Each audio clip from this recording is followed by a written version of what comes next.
We'll see. Hey, everybody, it's Mark Pattison back again with another great episode of Finding Your Summit, all about people overcoming adversity and finding their way. And before we get to today's episodes, I want to once again refer people to my website, www.markpattisonnfl.com. And there is a red button once you land on there that will lead you to the epic NFL 360 film they did on my journey up and down Mount Everest. And the beautiful thing about that is that it is tied into a philanthropy in Millions Everest. We've talked about this many different times.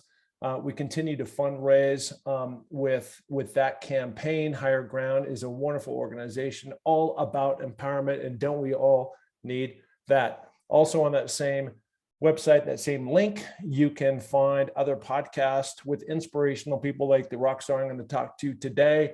And I would appreciate a ratings and review. And finally, I am out there. I'm speaking a lot to different organizations out there about my Everest journey and what I learned.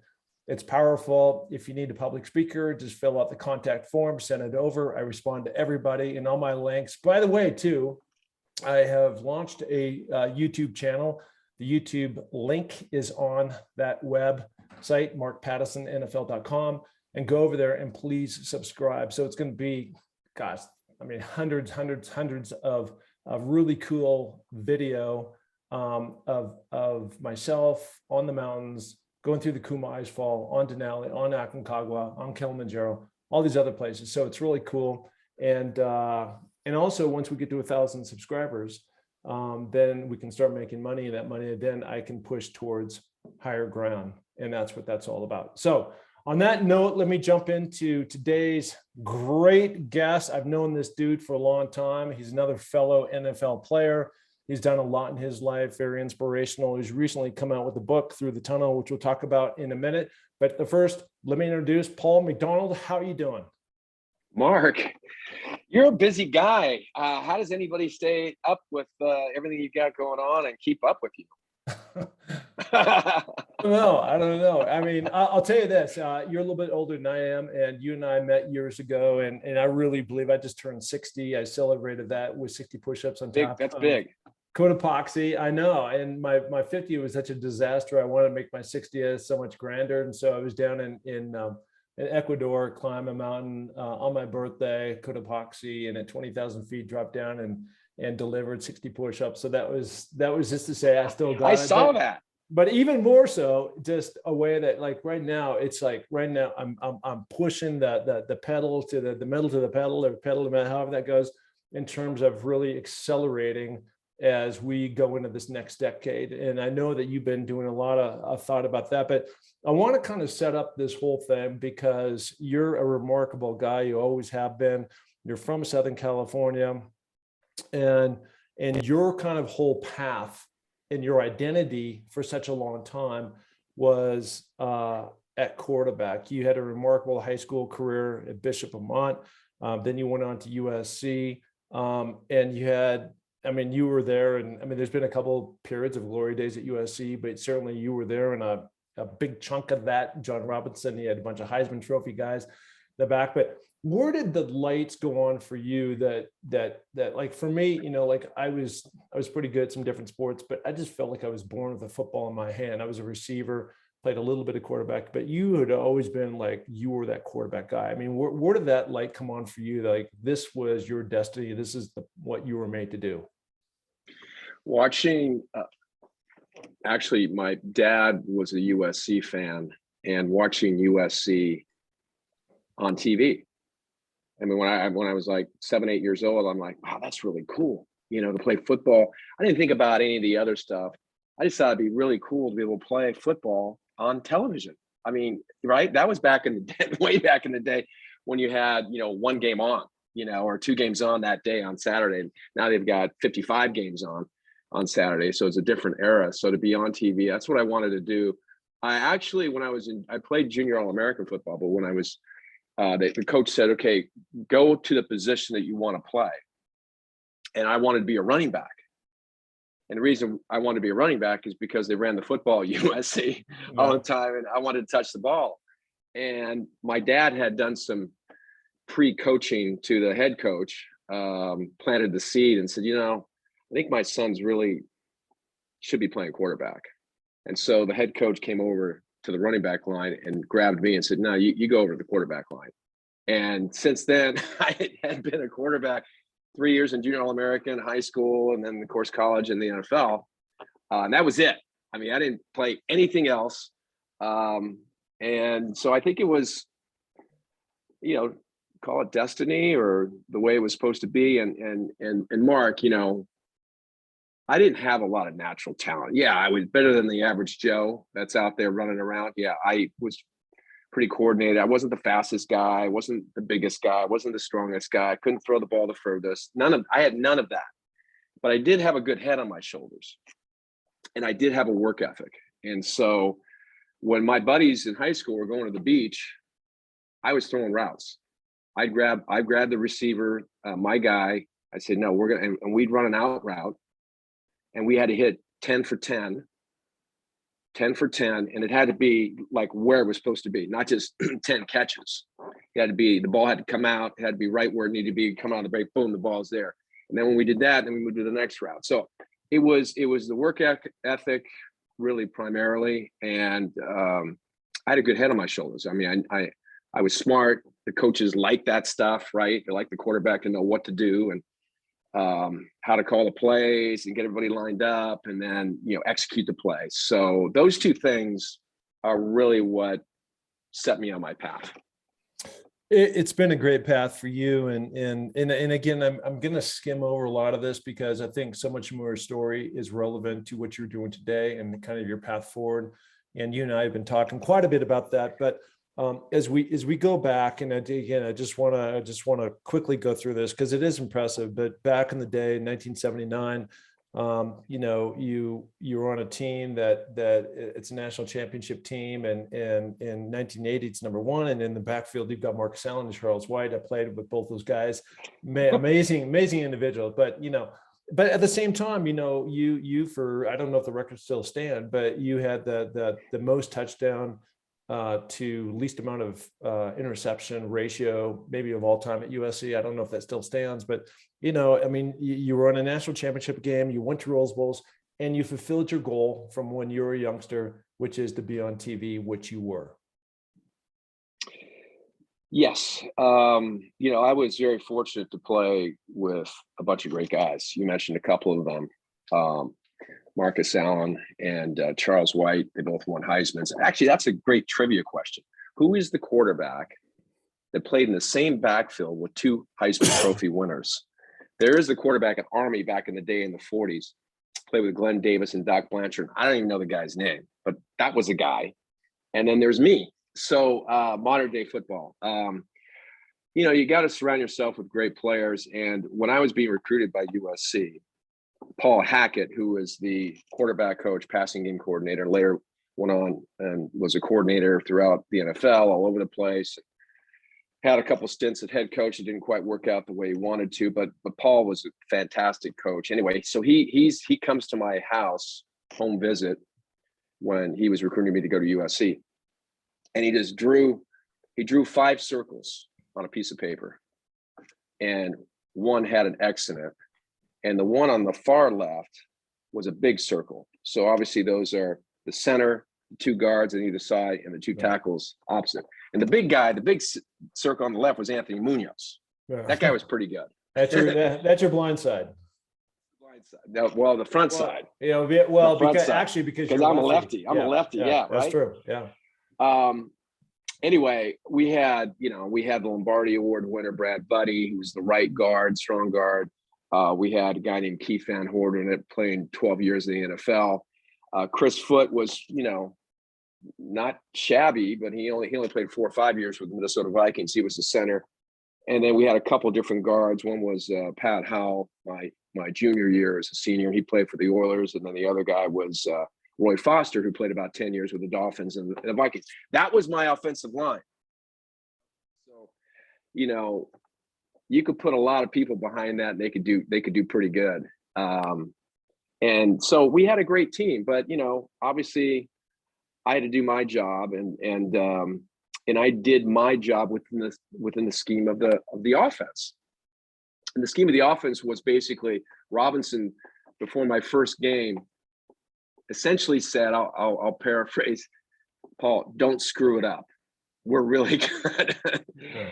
So, I mean, I learned to get the ball to the right guy and be efficient with it and not pound my fist on the ground. Like, let's throw the ball more. And some games we threw 8 times, some games we threw 30 times my senior year. So we had a great team. And I think one of my pet peeves, Mark, is that everyone wants to compare people, right?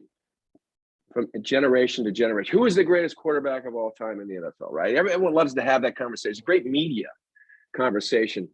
Can't really do that. I mean, you take Joe Montana, who I think obviously was one of the great quarterbacks of all time, maybe the best, arguably.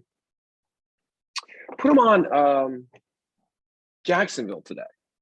How's he going to do? Not as good as he's done with the 49ers. Not to diminish his ability or anything like that. I'm just saying Steve Young's a great example of that, because when he was in Tampa, no one talks about his years at Tampa. They only talk about his years at San Francisco. I wonder why. Had a great team around him. So it's a team sport. I had a great team around me when I was at USC, and we had a lot of success. And so, so that was the reason I got drafted. They're like, okay, we need a quarterback. Or, wow, McDonald's, look at his numbers. His numbers are great. And they won all the time. I mean, my 2 years starting, we had 1 loss and 1 tie in 2 seasons. Yeah, it was insane. Yeah, it was insane. So anyway, so that by virtue of that, rising tides lift all boats, right? And when you win as a team, everybody benefits. And I think that's the thing, that the people that really get it, the people that really get that's hugely important, and to understand that, because everyone's going to win.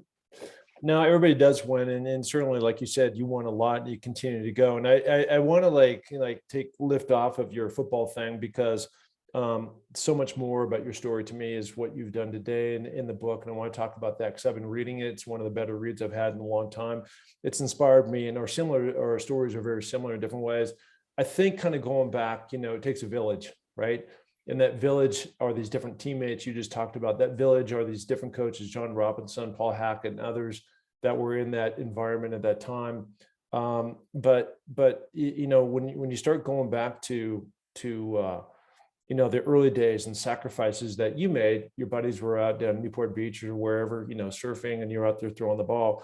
But your parents, and I'm reading these chapters, right now about your mom who was never educated because she had to grind, because you wanted to go to this fancy Catholic school, Bishop Vermont, down Southern California, a football powerhouse.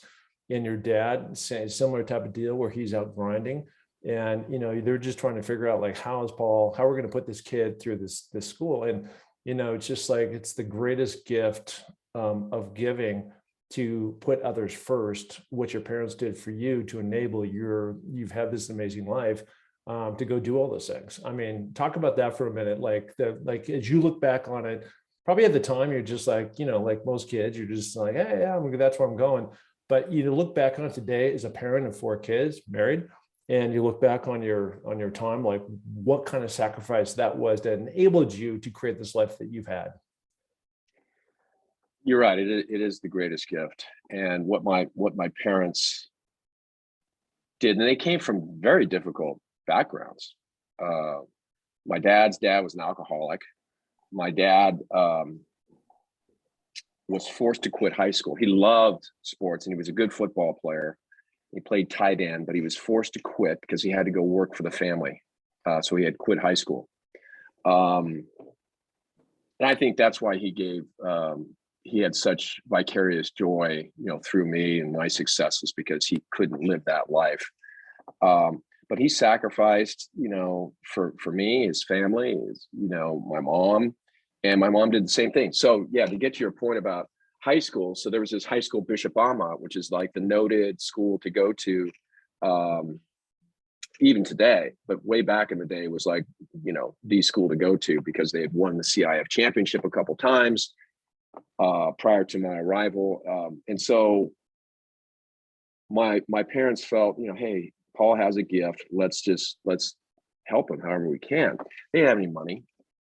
They had enough money. I didn't really realize that. I was fine. You know, I had food on the table, and we didn't take, you know, we weren't jetting around the country at all. I mean, we were in the car in the back of a wagon, you know, station wagon, you know, driving to Montana to see my aunt and uncle. I mean, that was it. And I was stuck in the back and, you know, driving for, you know, 1,500 miles or whatever it was. But I had a great life. But we didn't have discretionary money to afford a private high school. And so they took a second job for my dad, a first job for my mom. And so after my dad came home, he ate really quickly, and they both went to an office building to clean the office building. And so they were janitors, basically, janitorial service they worked for. And they did that all the way through my high school career. And it was that money that allowed them to pay the tuition so I could go there. And you're right, Mark. I mean, not many people would do that to change their life, put their life on hold for their kids. And I learned a valuable lesson, you know, to how to parent. And I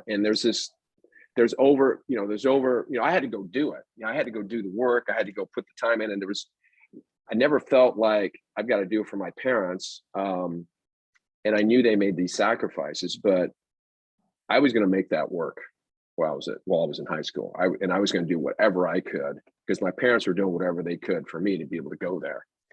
I think today there's this not wanting kids to fail mindset of parents, but there's this encouragement, support that should be there. That's what it should be. It should be encouraging, supporting, validating, but not,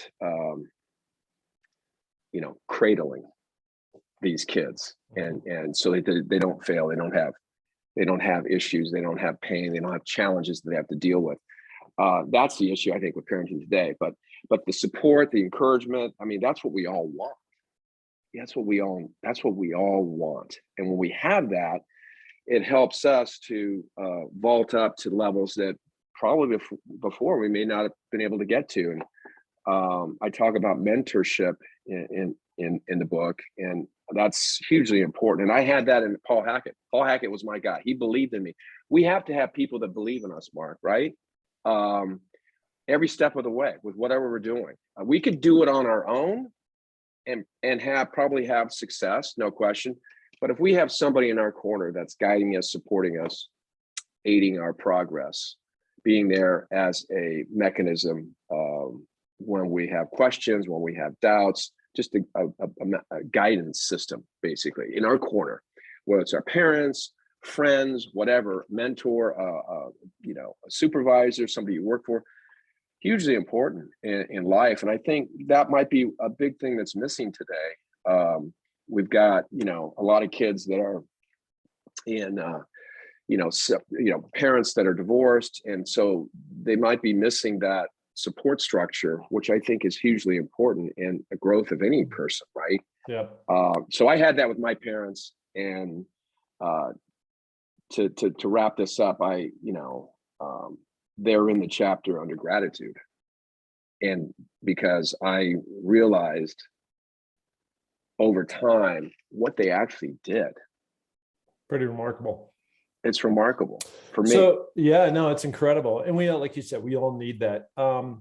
So let me just sum up like 30 years for you. So you go through this storied high school, you do well, you get a scholarship. Some people along the way make sacrifices, which it's preparation meets opportunity, and you took that opportunity, ran with it. Then you play your NFL football, then you come out of it, then you get in the business world. But as I found out, it's not the same thing as catching the touchdown in the last second, right? So there's a void. And so now kind of 30 years later, roughly, you're going through some, I'm not going to call it a midlife crisis, but you're just really starting to like, what's life really all about, right? And so you had this kind of awakening moment in Las Vegas a few years ago, which ultimately leads to this book, which again, I'm almost done. It's a great read. I'm going to show everybody here on YouTube, right there. And so I want you to talk about kind of that moment of truth, because I think at the end of the day, we all get there. I had my moment of truth 10 years ago, which led me into the mountains, which led to all this other stuff that has happened, which has been just the biggest blessing. And I wouldn't have known that if I hadn't gone through that struggle. And that struggle is different for everybody. But when you are kind of the golden boy quarterback and you look great and you talk great and you say all the right things and everybody thinks your life is this perfect, but internally inside that armor, it's not all together. It's not all there. And somehow or another, you got to keep out, you got to like come out and, like in a certain way. And it takes a tremendous amount of courage, right? To sit back and say, look, I'm not perfect. And there's a lot of things that like are not right with my life, the way my blueprint of what I'm trying to get done. And as I'm looking, like I'm in the final chapter, I'm not sure where you and I are around in second base or third base, but it's a base, right? And Yep. it's just like, so I want you to go back and so for people that are listening to this podcast, right? Because a lot of times I think, in my case, I've got these shiny objects up here, Sports Illustrated, Mountaineer, NFL guy, and it seems like everything's just perfect. And it's not. I've had more valleys than peaks, for sure. I mean, I've been through some tough times. And the name of this podcast is Finding Your Summit, about people overcoming adversity and finding their way. And I think you're finding your way for sure. So go back and let's just kind of like reset what happened in Vegas that kind of led to these changes that I think are putting you on a really good path towards this next chapter of your life. Well, there's a lot. That's a that's a heavy question. There's a lot I can say on this subject, but to chronologically go back, I wasn't happy.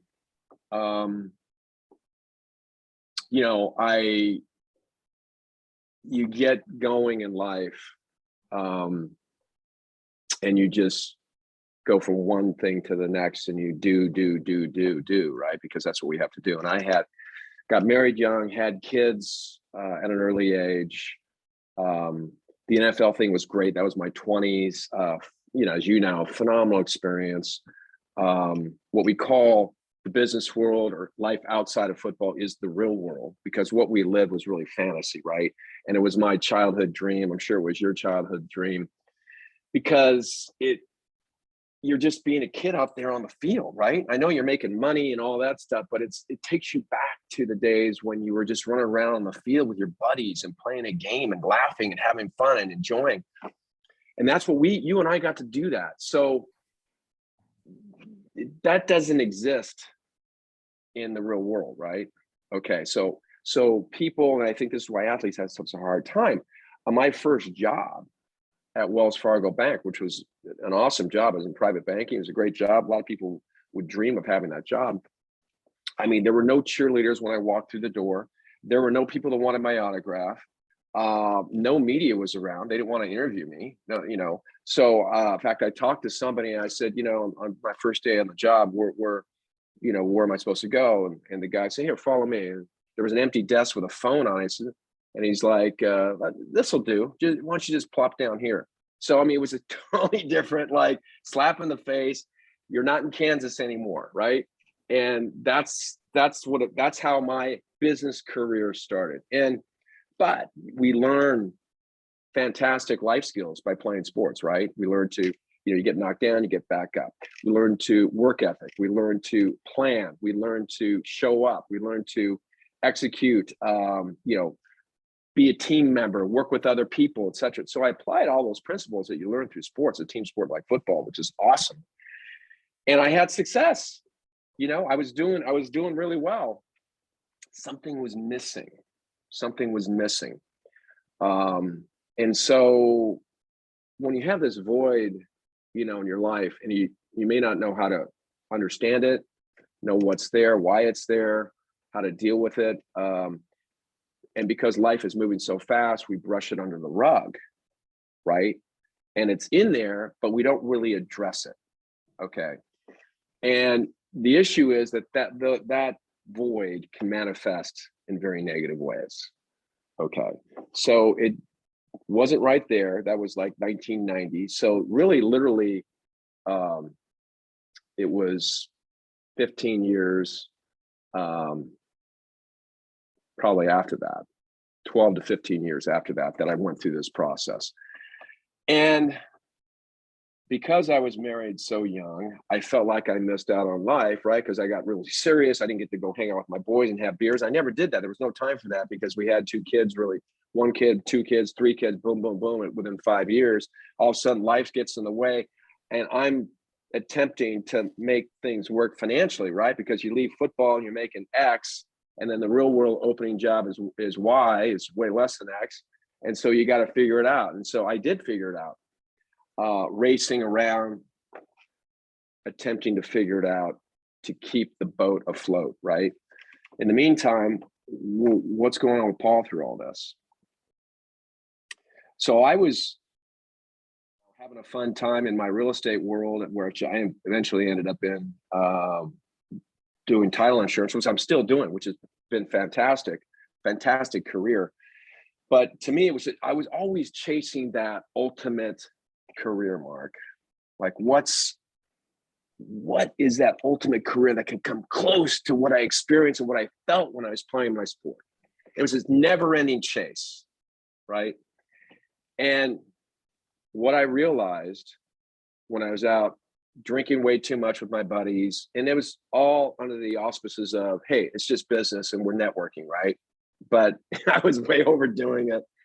And I was going down a path that wasn't right for me. And I realized that. And I realized that I've got to change. And I want to really figure out Paul. Okay. So over the course of that 12 to 15 year period, people give you books and people recommend things and, hey, read this or do this, DVDs, CDs. And they're piled up in the closet because I didn't have time to do it because I was going so fast, doing so much. So I took that pile of stuff and I went to Indian Wells in the desert of Southern California. And I took a long weekend and did a personal retreat and poured through those books, those CDs, those DVDs, and journaled and just wrote. I mean, literally for 3 days straight. Now, was this 2 years ago? This was about 10 years ago. Oh, 10 years. Okay.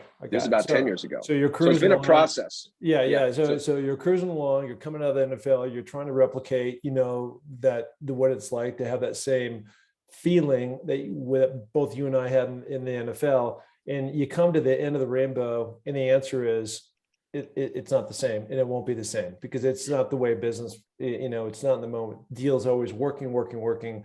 Ultimately you get the big thing or whatever, you close it, but there's no big fanfare.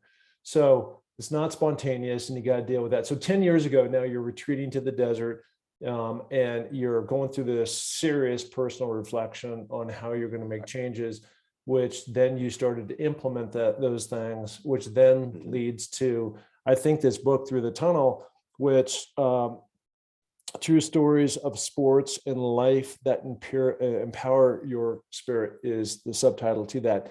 And I think, again, I'm reading that. I've been really inspired because I'm inspired because so much of this is my story and all the different, seriously, and all the different the chapters, that come along in here. And I want to just I just want to go through a couple of them just as headlines. Okay. So it's knowing yourself, believe, be authentic, go for it, grit, courage, forgive, be conscious, inner peace, mentorship, a fulfilled life.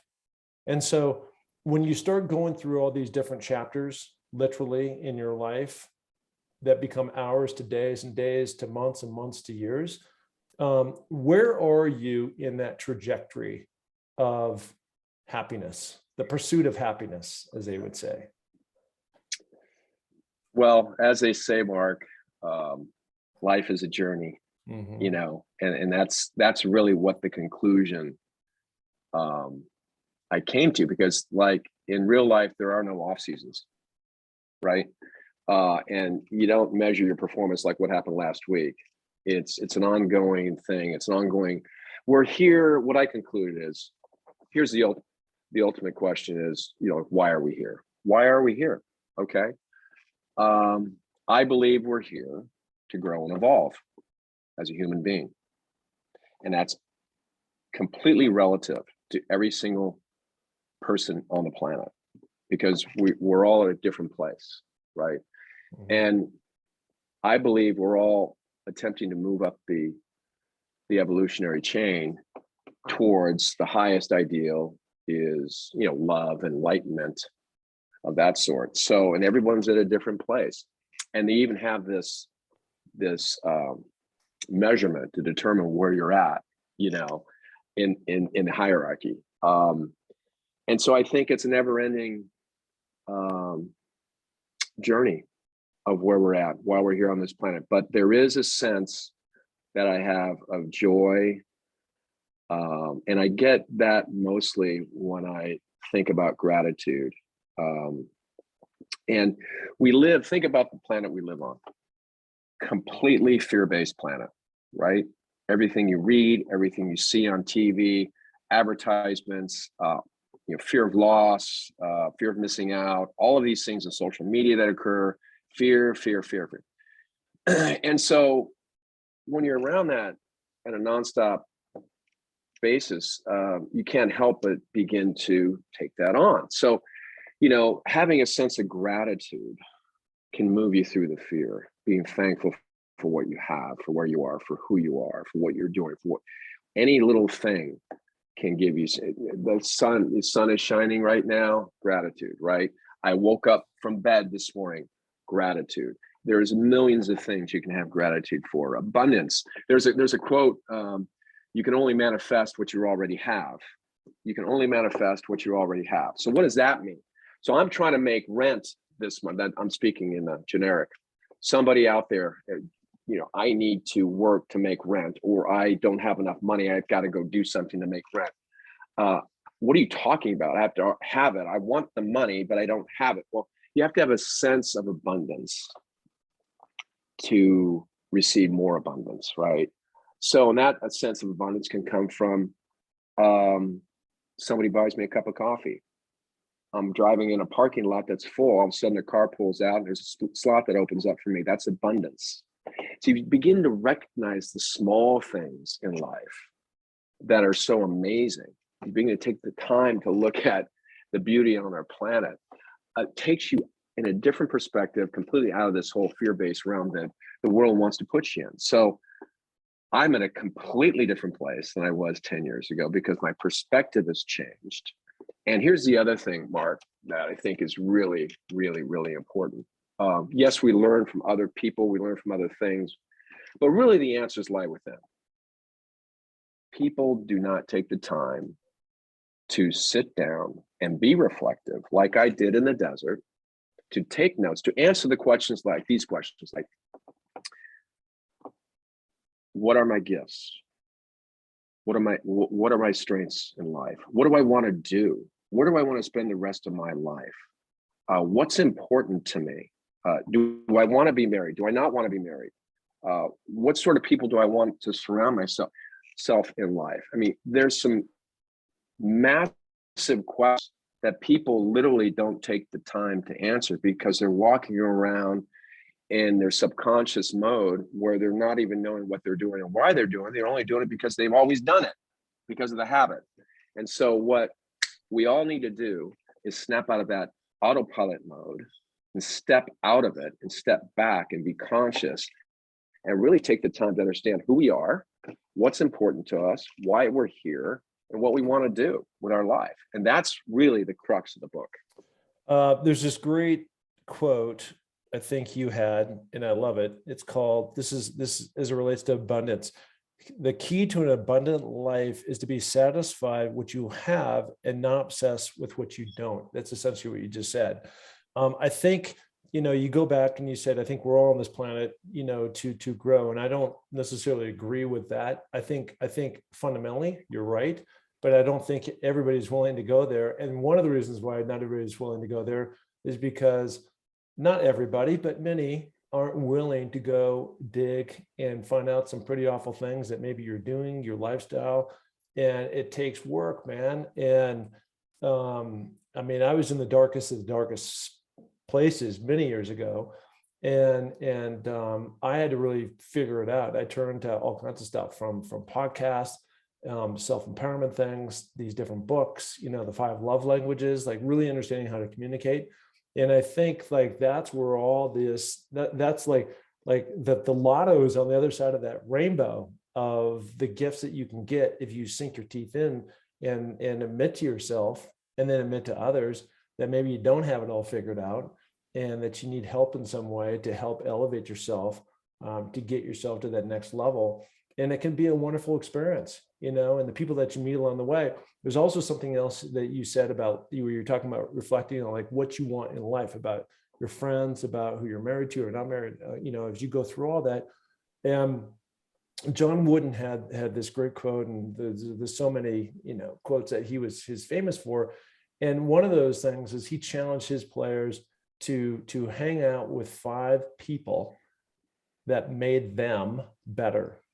Now, that doesn't mean you're going to go blow out your buddies from high school or something, but it's just like, how can you and I, reconnecting, I'm not going to pin it to 5, but, Paul McDonald is a guy that has come back in my life. I'm reading his book and I'm learning, that's I feel is going to make me better. Right. And Jim Moore, and there's other people in that list, that I have in my life. And I think that's the key, just like searching and listening and the power of curiosity that can really elevate you to that whole other level to really make what we're talking about. This whole thing is, what is a fulfilling life and what the pursuit of happiness, and how do you get to that? Right. So you're not constantly like, I don't have, or the guy down the street's got a bigger house or a fancier car. And that's where you get into that fear-based stuff that you were talking about, that just paralyzes you at the end of the day about what your personal potential can possibly be. Yeah. It's, we're all searching, Mark, right? We're all searching for that. We're that nirvana. And it's all within us. It's not a destination. It's all within us if we choose to go there, right? And you're right. In choosing to go there will take you down, most likely, a path of pain, vulnerability, transparency. That's why I come clean in the book. Like, hey, and you're right. People look at me, from afar that don't know me, and they're like, oh, come on, man. All-American quarterback from USC, married for 40 years. You got a beautiful wife. You got a beautiful 4 kids. Your life is perfect. I want that life. But everybody's got their stuff. Yeah. Everybody's got their stuff, no matter what it is. And the key is to be comfortable enough in your own skin and vulnerable enough to admit it. And I talk about it in the book. It's like, hey, get over it. We're humans. We're human beings. Everyone has their stuff, but everyone wears this mask, right? Like, I got it all figured out. I'm cool. Yeah, okay, you got your stuff. You keep it over there, but I'm cool. No, we all need to hold a hand out and pull each other up out of the pits of whatever they're dealing with compassion, and love. That's what we need. That's what the world needs right now, right? It's so divisive, and because we're all trying to win. Like, okay, I'm right, you're wrong. Mark, I've said stuff here that you just submitted to. Like, well, I don't necessarily agree with that. Great, that's fine. So there's 8 billion people on the planet, right? So our reality is based upon our 5 senses, our belief system, and our subconscious mind that we don't even know, if we haven't dug deep, what's actually in there, right? And that's been downloaded by the time we're 6 years old because of our environment, our parents, whatever, and our triggers and how we get triggered in life.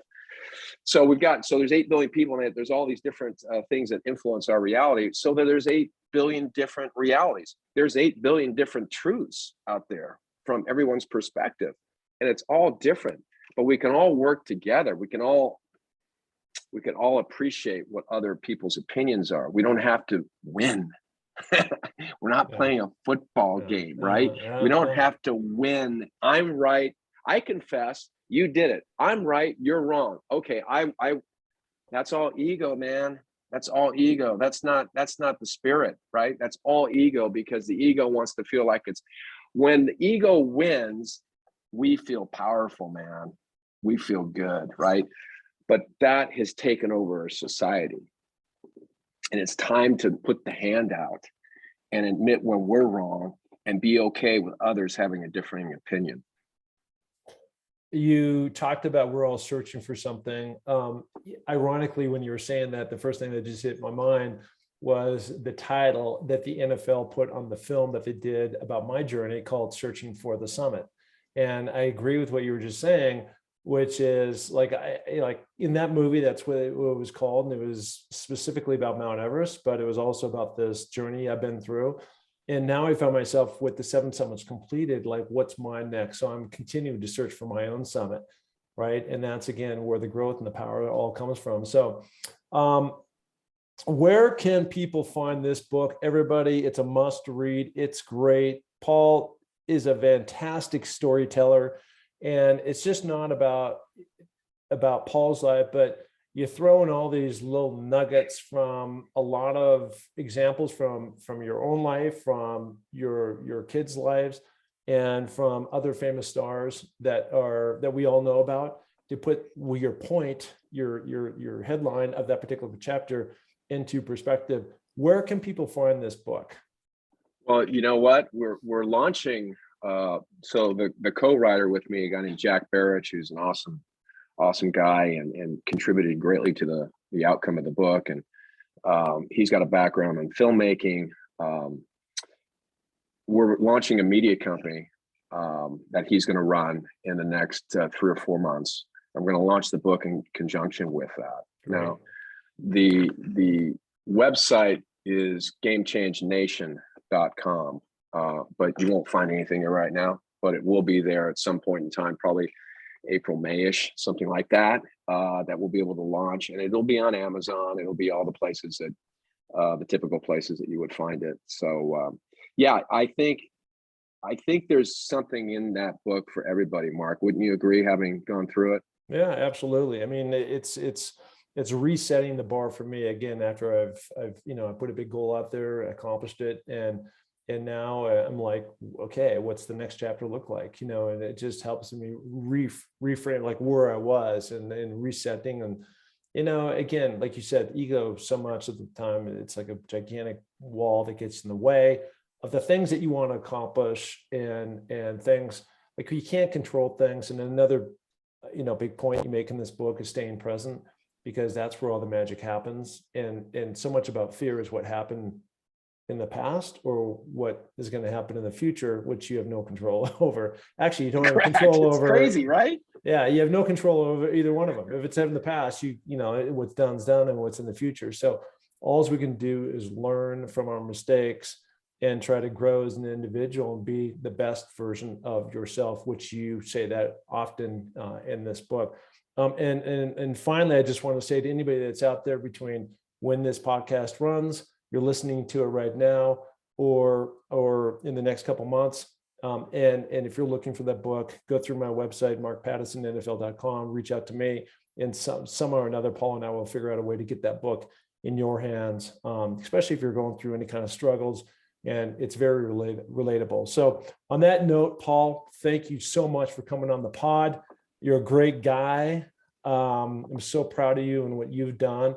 Our journeys, even though you didn't go up Mount Everest, so I'd love to have you. Not going to, baby. Not going to. I was cheering you on. I know you were, and I appreciate that with all sincerity. So thank you so much. And you're a rock star. And again, nothing but gratitude for you coming on the pod today. Mark, enjoyed every minute of it. Look forward to more encounters that we're going to have in the future. Love it. Love it. Love it. All right. There he is. The one, the only Paul McDonald. Thank you.